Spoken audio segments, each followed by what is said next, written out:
నమస్తే. హరిహర టీవీకి స్వాగతం. మన భారతదేశంలో పూరి జగన్నాథుడి రూపం ఎంతో విశిష్టమైంది. సాధారణ దేవతా విగ్రహాలకు భిన్నంగా కనిపించే జగన్నాథుడి రూపం వెనుక ఒక గొప్ప ఆధ్యాత్మిక సాంప్రదాయం ఉంది. అయితే వేల కిలోమీటర్ల దూరంలో ఉన్న జపాన్లో కూడా కళ్ళు పూర్తిగా చిత్రించిన ఒక బొమ్మ సంకల్పానికి ప్రతీకగా భావించే శతాబ్దాల నాటి సాంప్రదాయం ఉందని మీకు తెలుసా? ఆ బొమ్మను ఇంటికి తీసుకొచ్చిన వెంటనే రెండు కళ్ళు చిత్రించరు.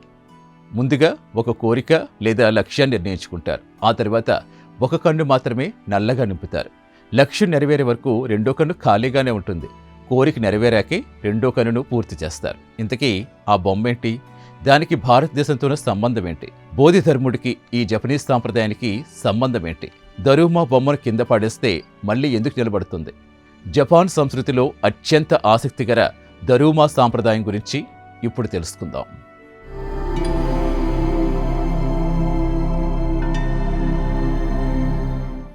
గుండ్రంగా చేతులు కాళ్ళు స్పష్టంగా కనిపించిన రూపం, పెద్ద పెద్ద కనుబొమ్మలు, మీసాల్లాంటి ముఖ అలంకరణ, అన్నిటికంటే ముఖ్యంగా మొదట్లో రంగు నింపని రెండు కళ్ళు. ఇదే దరుమా బొమ్మ. చూసేందుకు ఇది సాధారణ అలంకరణ బొమ్మలా కనిపించవచ్చు. కానీ జపాన్ సంస్కృతిలో దరుమాను పట్టుదల, సంకల్పం, లక్ష్య సాధన, ఓటమి నుంచి తిరిగి నిలబడే మనస్తత్వాన్ని ప్రతీకగా భావిస్తారు. వ్యాపారం ప్రారంభించేవారు, పరీక్షల్లో విజయం కోరుకునేవారు, ఉద్యోగం కోసం ప్రయత్నించేవారు, జీవితంలో ఒక ప్రత్యేక లక్ష్యం చేరుకోవాలనుకునేవారు. తమ సంకల్పాన్ని గుర్తు చేసుకునేందుకు దరుమాను ఉపయోగించే సాంప్రదాయం ఉంది. ఇక్కడే ఈ కథ మరింత ఆసక్తిగా మారుతుంది. దరుమా రూపానికి మూలంగా బోధిధర్ముడిని భావించే సాంప్రదాయం జపాన్లో ఉంది. బౌద్ధ సాంప్రదాయ కథనాల ప్రకారం బోధిధర్ముడు భారత్ నుంచి చైనాకు వెళ్లిన ప్రముఖ బౌద్ధ సన్యాసి. తరువాత జైన్ బౌద్ధ సాంప్రదాయంలో ఆయనకు అత్యంత ప్రాధాన్యం ఏర్పడింది. జపాన్లో ఆయన్ను దరుమా దైషి అని కూడా పిలుస్తారు. దీర్ఘకాలం ధ్యానం చేసిన బోధిధర్ముడి రూపాన్ని ఆధారంగా చేసుకుని కాలక్రమంలో దరుమా బొమ్మల సాంప్రదాయం అభివృద్ధి చెందిందని చెబుతారు. అందుకే దరుమా కేవలం అదృష్టం తెచ్చే బొమ్మగా కాకుండా ధ్యానం, పట్టుదల, సంకల్ప బలానికి గుర్తుగా మారింది. దరుమా బొమ్మలో అత్యంత ఆసక్తికర విషయం దాని నిర్మాణం. దీని అడుగు భాగాన్ని ప్రత్యేకంగా తయారు చేస్తారు. దీంతో బొమ్మను ఒకవైపు తోసినా కింద పడేసినా తిరిగి నిటారుగా నిలబడేలా ఉంటుంది. దీని వెనుక ఉన్న గొప్ప జీవిత సందేశం ఉంది. జపాన్లో ప్రసిద్ధమైన మాట నానా కొరోబి యావోకి. సాధారణంగా దీని భావం 7 సార్లు పడిపోయినా 8వ సారి లేచి నిలబడు. అంటే జీవితంలో ఓటమి రావచ్చు, ప్రయత్నం విఫలం కావచ్చు, మనం అనుకున్న ఫలితం రాకపోవచ్చు, కానీ అక్కడితో ఆగిపోకూడదు. మళ్ళీ ప్రయత్నించాలి, మళ్ళీ నిలబడాలి, లక్ష్యం చేరుకునే వరకు ముందుకు సాగాలి. దరుమా ఇచ్చే ప్రధాన సందేశం ఇదే. దరుమా సాంప్రదాయంలో అత్యంత ప్రత్యేకమైన అంశం దాని కళ్ళు. చాలా దరుమా బొమ్మలను కొనుగోలు చేసినప్పుడు కళ్లల్లో వృత్తాలు ఖాళీగా ఉంటాయి. దరుమాను తీసుకున్న వ్యక్తి ముందుగా తన జీవితంలో సాధించాలనుకుంటున్న ఒక స్పష్టమైన లక్ష్యం నిర్ణయించుకుంటారు.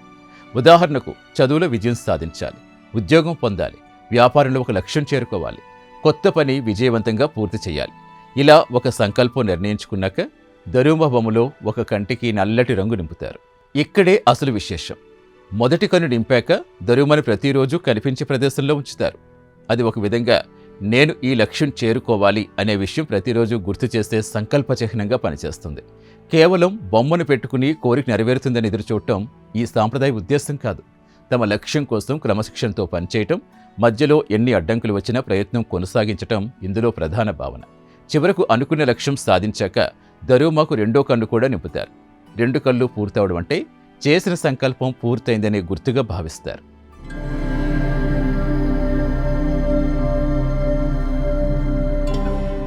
సాంప్రదాయ దరుమాలో ఎరుపు రంగుకు ప్రత్యేక ప్రాధాన్యం ఉంది. అయితే ఆధునిక కాలంలో అనేక రంగుల్లో దరుమాలు కనిపిస్తున్నాయి.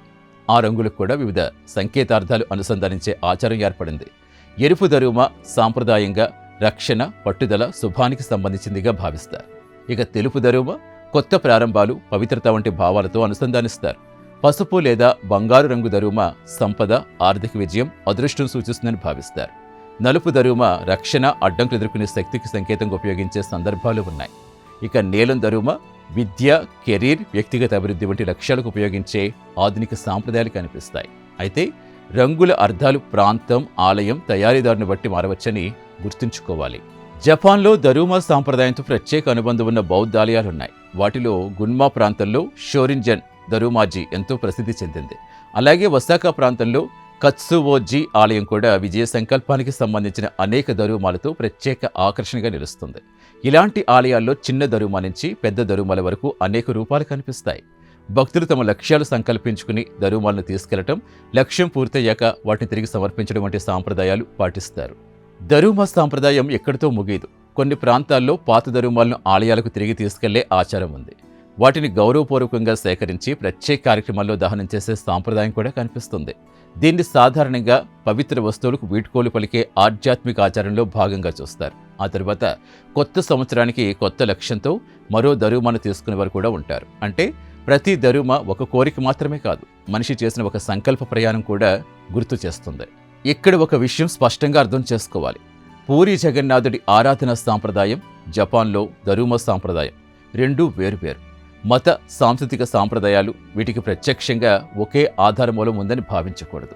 అయితే బయటకు కనిపించే రూపం సాధారణ మానవాకృతికి భిన్నంగా ఉన్న ఆ రూపం వెనుక గొప్ప ఆధ్యాత్మిక సాంస్కృతిక భావన ఉండటం ఆసక్తికర పోలిక.